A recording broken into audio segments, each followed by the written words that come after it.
Buenas y bendecidas noches, señores. ¿Qué tal? ¿Cómo están? Ya estamos de nueva cuenta aquí, con la bendición del Señor. Y vamos a iniciar las cosas como se inician las cosas del Señor. Padre, a ti sea la gloria, la honra, la alabanza y todo el poder, Señor. Gracias por estar con nosotros en todos estos tiempos malos, Señor, en todos estos tiempos buenos, porque tú siempre estás, tu Espíritu siempre está con nosotros. Te damos gloria, honra y alabanza, Señor, para siempre y por siempre. Amén. Buenas noches otra vez, ¿cómo están? Bienvenidos de nueva cuenta, ya estamos aquí, vamos a iniciar con la lectura correspondiente el día de hoy. Y en este caso, antes de iniciar, vamos a hacer una pequeña recapitulación de los versículos leídos ayer, bueno, de los versículos y capítulos leídos ayer. El día de ayer nos tocó el capítulo segundo del libro segundo de Crónicas. Ajá, ¿qué nos deja de enseñanza ese? En realidad, vuelvo a repetirles otra vez, lleva un paralelismo con, si quieren ver más detalles, tendrían que leer Primera y Segunda de Reyes, que va en paralelo con el libro segundo de Crónicas. En esta ocasión ya vimos que Salomón ya había subido al trono, que ya había juntado mucho dinero que le dejó su papá para poder construir el templo, ya había comprado caballos, tantas cosas había hecho Salomón. De hecho, ya le había pedido al Señor sabiduría y el Señor se la concedió. Eso también nos debe de dejar como ejemplo que cuando pedimos cosas para los demás, como les decía, siempre lo demás viene por añadidura. Hay que saber orar, inclusive el Señor Jesucristo nos enseñó a hacerlo. Por ahí le subí esa clase como la oración modelo, cómo nos enseñó a orar Jesucristo, no como, bueno, ya luego les platicaré. Bueno, en el capítulo 2, algo que nos sorprendió bastante es que había 153,000 hombres, 153,000 y cacho, ¿no? 150, en total eran 153,600 personas trabajando en la construcción del templo. Nada más imagínense, ¿y cuánto tiempo dice que duró la construcción del templo? 13 años. Nada más quiero que se imaginen, de qué fastuosidad, qué majestuosidad de ese templo que construyó Salomón.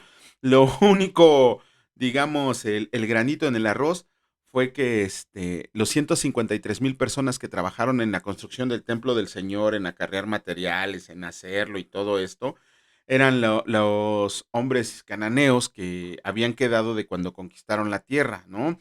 Ellos estaban prácticamente haciendo el servicio de la obra y tenían ahí más de 3,000 capataces que los vigilaban. Pero bueno, a grandes rasgos eso es lo que leímos ayer, lo que, no, aparte del pacto con Irán y el material que pidió y todo, el pago que hizo, pues eso, ¿no? ¿Cuánta gente?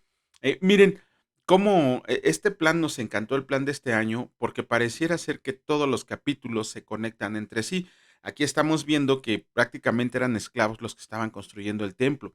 Y cuando leímos Lucas el día de ayer, habla del siervo inútil, ¿no? Hoy vamos a hacer ese comentario un poquito más adelante. Bueno, vamos a comenzar con la lectura. Nos toca el libro segundo de Crónicas, capítulo 3, y escrito está, capítulos 3 y 4. Salomón edifica el templo. Comenzó a Salomón a edificar la casa del Señor en Jerusalén, en el monte Moriah, que había sido mostrado a David su padre, en el lugar que David había preparado en la era de Ornán Jebuseo. Y comenzó a edificar en el mes segundo, y a los 2 días del mes, en el cuarto año de su reinado. Estas son las medidas que dio Salomón a los cimientos de la casa del Señor. La primera, la longitud de 60 codos y la anchura de 20 codos. El pórtico que estaba al frente del edificio era de 20 codos de largo, igual al ancho de la casa, y su altura era de 120 codos, y lo cubrió por dentro de oro puro, y techó el cuerpo mayor del edificio con madera de ciprés, el cual cubrió de oro fino, e hizo realzar en ella palmares y cadenas. Cubrió también la casa de piedras preciosas para ornamento, y el oro era oro de Parvaim. Así que cubrió la casa, sus vigas, sus umbrales, sus paredes y sus puertas con oro, y esculpió querubines en las paredes. Hizo asimismo el lugar santísimo, cuya longitud era de 20 codos según el ancho del frente de la casa, y su anchura de 20 codos, y lo cubrió de oro fino que ascendía a 600 talentos, y el peso de los clavos era de 1 hasta 50 siclos de oro. Cubrió también de oro los aposentos. Y dentro del lugar santísimo hizo 2 querubines de madera, las cuales fueron cubiertos de oro. La longitud de las alas de los querubines era de 20 codos, porque una ala era de 5 codos, la cual llegaba hasta la pared de la casa, y la otra de 5 codos, la cual tocaba el ala del otro querubín. De la misma manera, una ala del otro querubín era de 5 codos, la cual llegaba hasta la pared de la casa, y la otra era de 5 codos, que tocaba el ala del otro querubín. Estos querubines tenían las alas extendidas por 20 codos y estaban de pie con los rostros hacia la casa. Hizo también el velo de azul, púrpura, carmesí y lino, e hizo realzar querubines en él. Las dos columnas. Delante de la casa hizo dos columnas de 35 codos de altura cada una, con sus capiteles encima de 5 codos. Hizo asimismo cadenas en el santuario y las puso sobre los capiteles de las columnas, e hizo 100 granadas, las cuales puso en las cadenas, y colocó las columnas delante del templo, una a la mano derecha y otra a la mano izquierda. Y la de la mano derecha llamó Jaquín, y la de la mano izquierda Boaz. Si Dios lo permite, mañana estaremos haciendo el comentario acerca de que por qué le puso esos nombres, ¿no? Vamos a iniciar con la lectura del capítulo 4 del libro segundo de Crónicas, que también nos corresponde el día de hoy. Dice así, escrito está: mobiliario del templo. Hizo además un altar de bronce de 20 codos de longitud, 20 codos de anchura y 10 codos de altura. También hizo un mar de fundición, el cual tenía 10 codos de un borde al otro, enteramente redondo. Su altura era de 5 codos y un cordón de 30 codos de largo lo ceñía alrededor, y debajo del mar había figuras de calabazas que los circundaban, 10 en cada codo alrededor. Eran 2 hileras de calabazas fundidas juntamente con el mar. Estaban asentadas sobre 12 bueyes, 3 de las cuales miraban al norte, 3 al occidente, 3 al sur y 3 al oriente. Y el mar descansaba sobre ellos y las ancas de ellos estaban hacia adentro. Y tenía de grueso un palmo menor, y el borde tenía la forma del borde de un cáliz, o de una flor de lis, y le cabrían 3000 batos. Hizo también 10 fuentes, y puso 5 a la derecha y 5 a la izquierda, para lavar y limpiar en ellas lo que se ofrecía en holocausto, pero el mar era para que los sacerdotes se lavaran en él. Hizo asimismo 10 candeleros de oro según su forma, las cuales puso en el templo, 5 a la derecha y 5 a la izquierda. Además hizo 10 mesas y las puso en el templo, 5 a la derecha y 5 a la izquierda. Igualmente hizo 100 tazones de oro. También hizo el atrio de los sacerdotes y el gran atrio, y las portadas del atrio, y cubrió de bronce las puertas de ellas, y colocó el mar al lado del lecho hacia el sureste de la casa.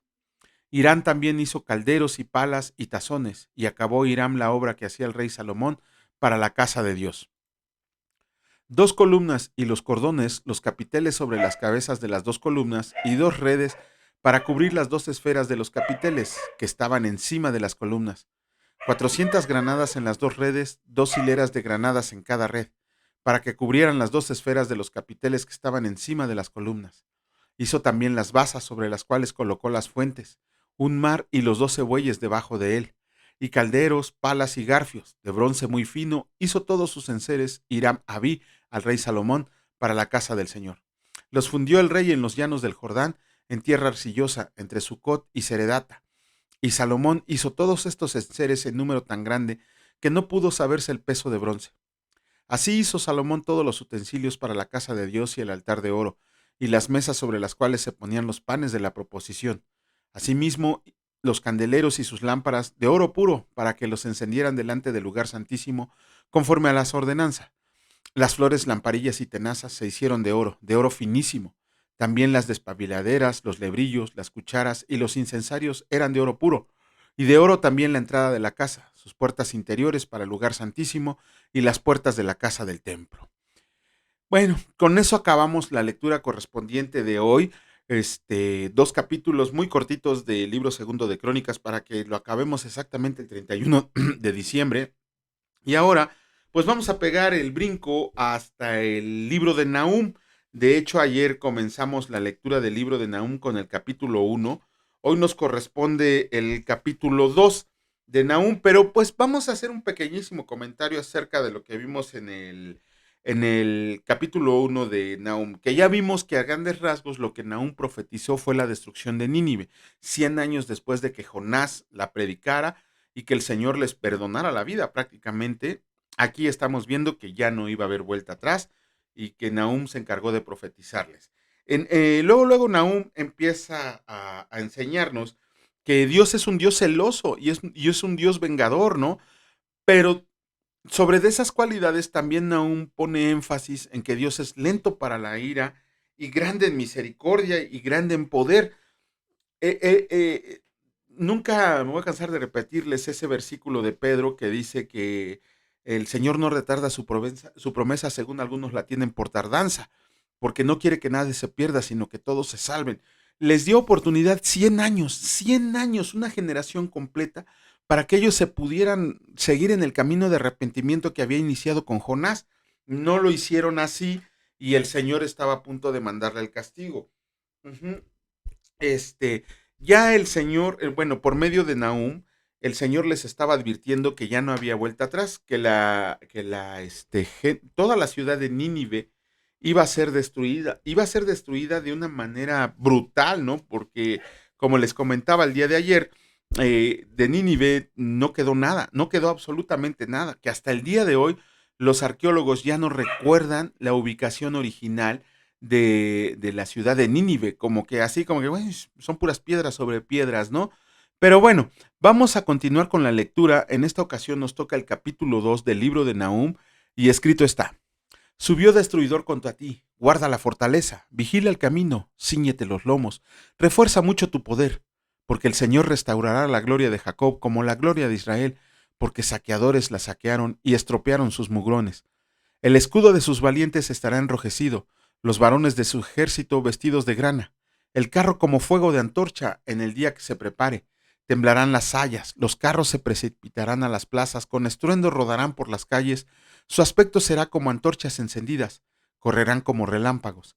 Se acordará él de sus valientes, se atropellarán en su marcha, se apresurarán a su muro, y la defensa se preparará. Las puertas de los ríos se abrirán, y el palacio será destruido, y la reina será cautiva. Mandarán que suba, y sus criados la llevarán gimiendo como palomas, golpeándose sus pechos. Fue Nínive de tiempo antiguo como estanque de aguas, pero ellos huyen. Dicen, deténganse, deténganse, pero ninguno mira.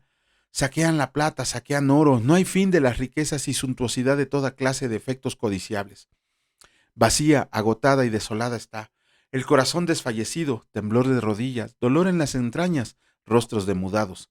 ¿Qué es de la guardia de los leones y de la majada de los cachorros de los leones, donde se recogía el león y la leona y los cachorros de león, y no había quien los espantara? El león arrebataba en abundancia para sus cachorros y ahogaba para sus leonas, llenaba de presa sus cavernas y de robo sus guaridas. Destrucción total de Nínive. Heme aquí contra ti, dice el Señor de los ejércitos.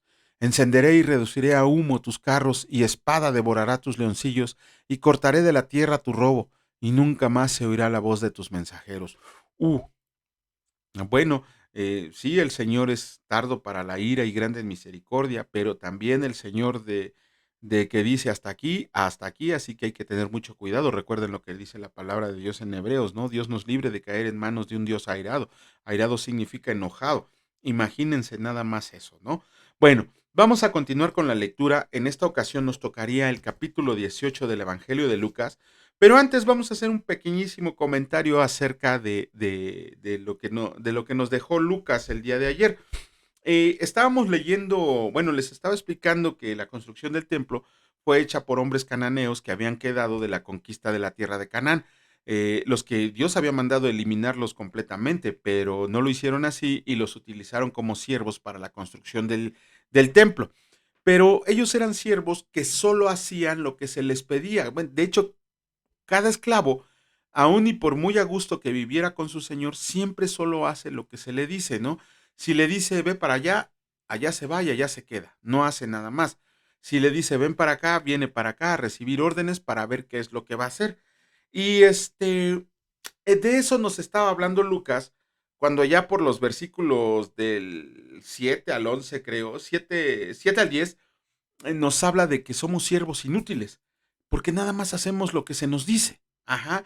Dice la palabra del Señor que si somos siervos inútiles, tenemos que comprender que nosotros, cuando somos siervos de Cristo, cuando nos hemos vuelto siervos de Cristo, no es motivo para enorgullecernos. De hecho, la importancia personal se debe de hacer a un lado. Ajá, debe de quedar arrancada y de raíz.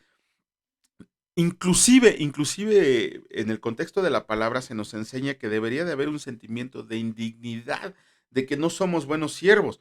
¿Por qué? ¿Cómo debe de ser un esclavo de Jesucristo? Primero tenemos que comprender que a Jesucristo le pertenecemos en cuerpo, en alma y en espíritu. Ajá, no solamente en espíritu le pertenecemos. Le pertenecemos también en cuerpo y le pertenecemos también en alma. Todos nuestros sentimientos, todas nuestras acciones, todo lo que hacemos con nuestro cuerpo ya debe de ser pensado en que le pertenecen a Jesucristo. Ya no es de nosotros, ya no es ¿cómo decirles? Ya no tendríamos por qué decir que nosotros somos de nosotros mismos. El yo, el egocentrismo, ese egocentrismo se tiene que hacer a un lado porque se tiene que convertir en un cristocentrismo. Todo tiene que estar sujeto a lo que el Señor Jesucristo nos ordena, a lo que el Señor se nos manda. Ujú. ¿Por qué? ¿Qué podríamos hacer nosotros? Y les abro a los que creen que la salvación es por obras. ¿Qué podríamos hacer nosotros para pagar el sacrificio que hizo Jesucristo por nosotros? Ni dando nuestra vida podríamos pagar esa deuda que tenemos con Él. Mis lentes están bien sucios. Ajá, ni con nuestra vida, ni con nuestras acciones, nada de lo que podamos hacer podría pagar la deuda que tenemos con Jesucristo, nuestro Salvador. Ajá, de hecho, ni siquiera hacemos lo que Él nos ordena. Así de fácil se lo ponemos, ¿no? Y por lo tanto somos inclusive menos que siervos inútiles. Un siervo inútil por lo menos hace lo que su señor le dice, ¿no? Y nos pone el ejemplo del siervo que todo el día estuvo trabajando en el sol, jalando ahí el arado, y que él piensa que llegando a la casa de su señor va a poder comer y beber y descansar. Y su señor ni siquiera le da las gracias por todo lo que hizo en el día, sino que simplemente le dice, a ver, dame de comer, prepárame de comer. No, entonces, ese siervo, ese esclavo, está haciendo lo que su señor le dice y es un siervo inútil. ¿Nosotros qué seremos? ¿Cuál es la principal que nos manda el Señor? Hay muchas cosas que, bueno, no hay muchas cosas que nos manda. Hay varias ordenanzas, hay varias ordenanzas que Jesucristo nos dejó para que no pudiéramos, más bien como obligación para hacerlas. Una de las ordenanzas que se nos dejó es llevar el evangelio. Llevar el evangelio a todos lados. Y cuánta flojera nos da, ¿no? ¿Cuántos de nosotros salimos a evangelizar a gente? ¿Cuántos de nosotros evangelizamos a gente en el trabajo? ¿Cuántos de nosotros evangelizamos a gente en la escuela? Es raro el que lo hace, ¿no? ¿Cuántos de nosotros salemos a predicar a Jesucristo, a nuestro Dios vivo y verdadero, a un hospital, a un reclusorio, a un centro de adicciones? ¿Cuántos de nosotros lo hacemos? Ajá. ¿Cuántos de nosotros asistimos a la cena del Señor con regularidad? ¿Cuántos de nosotros nos hemos bautizado? Realmente, si de verdad, como dice Pablo, nos viéramos en un espejo cómo somos realmente como siervos de Jesucristo, somos menos que siervos inútiles, ¿no? Yo les decía en el otro canal que Jesucristo nos llama a ser discípulos. Jesucristo nos llama a ser discípulos. ¿Cuántos de nosotros nos hemos convertido en verdaderos discípulos? Un discípulo no es, permítanme un momento. Disculpen ustedes, estoy regañando a mi perrito que no se está quieto. ¿Cuántos de nosotros somos discípulos de Cristo? Un discípulo es el que tiene un maestro, un discípulo es el que estudia, un discípulo es el que aprende. ¿Cuántos de nosotros, después de tantos años de cristianismo, conocemos por lo menos dónde están los libros de la Biblia? ¿Cuántos libros tiene la Biblia? ¿Cómo se llama cada uno de esos libros? ¿Cuántos de nosotros ha estudiado por lo menos una bíblica básica, un instituto, algún curso? Somos contados los que nos hemos vuelto discípulos de Cristo. Y no es regaño, no es regaño, es para que nos pongamos las pilas. Todos andan diciendo que Cristo viene y qué cuentas le vamos a dar, ¿sale? Aquí no es tanto que Cristo venga mañana o venga dentro de un siglo. Lo que importa es qué cuentas le vamos a dar a Jesucristo. Eso es lo importante. Pero bueno, vamos a comenzar con la lectura del capítulo 18 del Evangelio de Lucas, y escrito está, parábola de la viuda y del juez injusto. Espérenme. Ah, sí. Me voy a regresar tantito. Me voy a regresar. Bueno, se los digo mañana.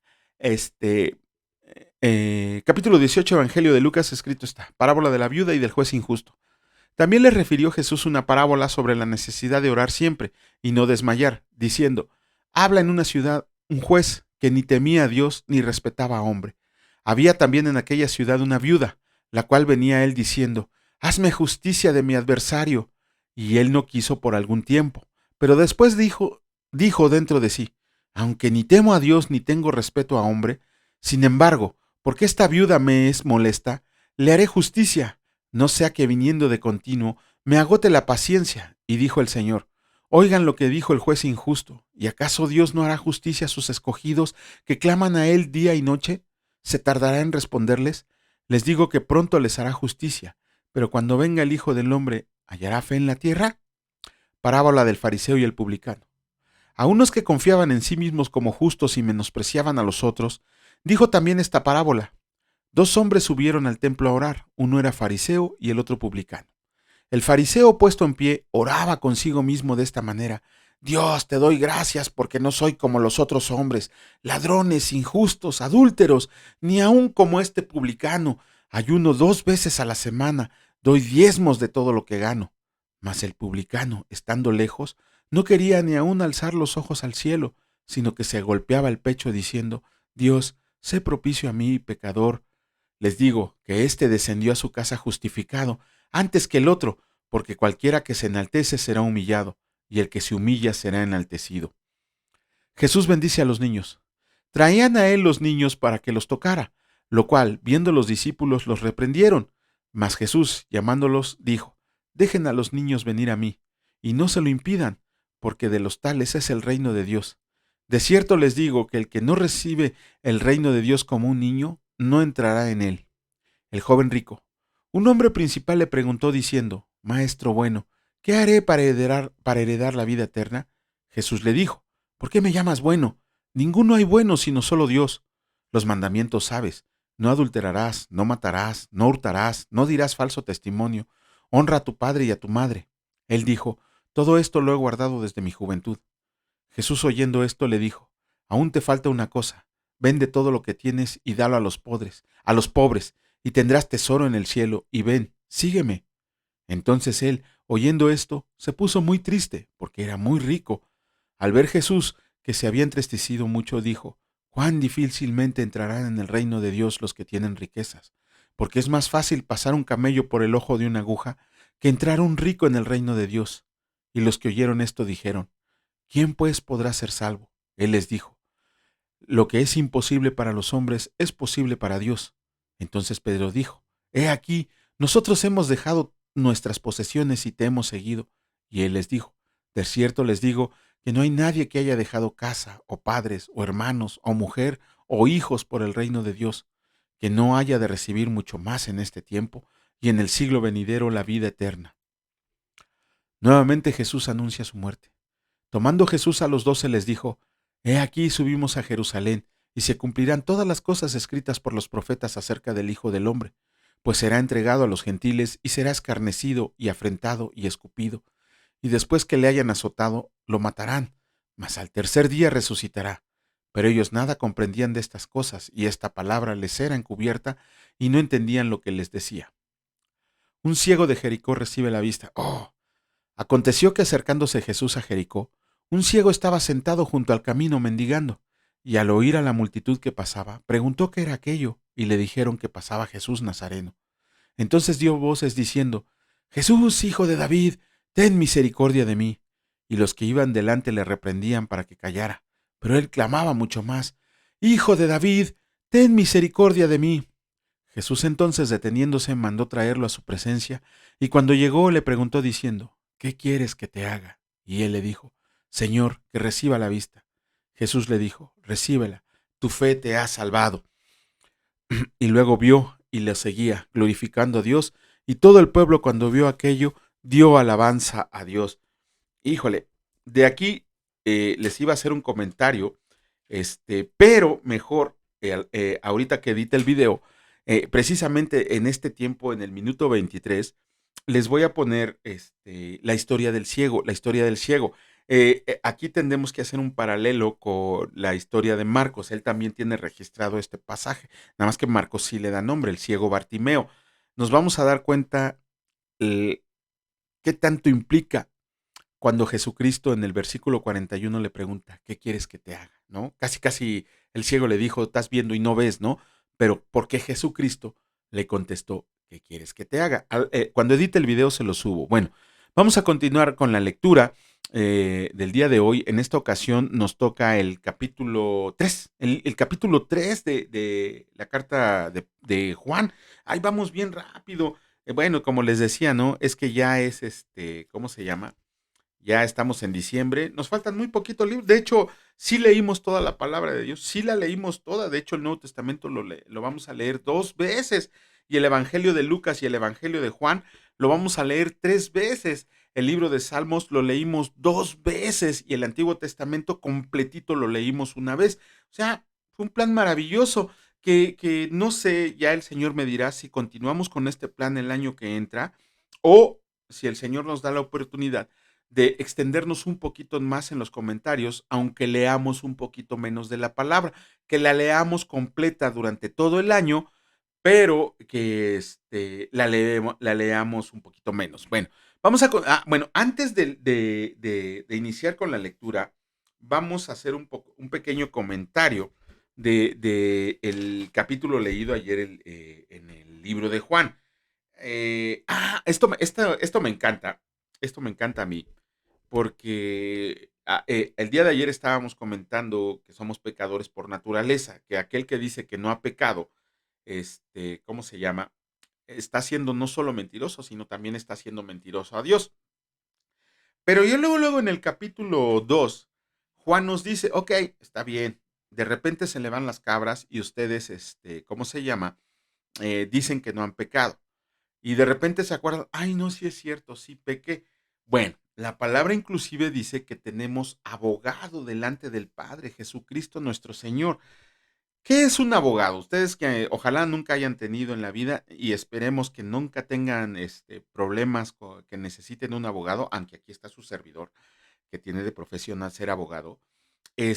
Un abogado, cuando nosotros defendemos a nuestro representado, tanto nosotros como abogados como el juez los conmina a dirigirse con la verdad. Ajá. De hecho, les hace una advertencia. Si tú me mientes y me doy cuenta, te vas a la cárcel o pagas una fuerte multa. Por eso nosotros siempre los abogados les decimos, háblenme con la verdad. A mí háblenme con la verdad porque los voy a defender. Lo mismo dice Jesucristo.